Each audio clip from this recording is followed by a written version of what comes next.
When you think of windiest cities, the first city that actually probably pops to mind is Chicago. But according to one research firm, the windy city doesn't even crack the top 10 of windiest cities in 2016. Topping the list is Nashville, and rounding out the top 10 is Charleston, South Carolina.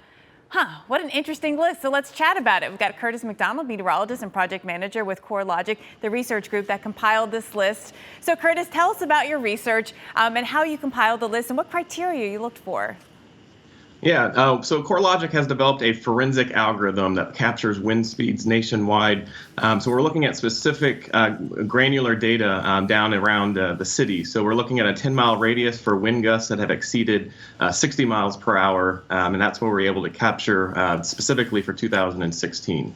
Now, the Weather Channel has our own list as well, top 10 windiest cities based on average wind speeds throughout the year. It's different than your list. We've got places like Amarillo, Rochester, Minnesota, Lubbock, Texas, Boston, Wichita, and Jim guessed Oklahoma City. So why did actual wind events actually play a large factor in coming up with your top 10? Yeah, so we're able to, again, to capture very granular wind data. For 2016, Nashville, for example, there were many multi-cell or single-cell thunderstorms in and around the city during the summer months, which is pretty typical, and leading to those wind gusts exceeding 60 miles per hour. So the number of events and then also the maximum wind gust went into that rating for 2016 and gave it such a high on the list. So basically, you weight certain events a little bit more?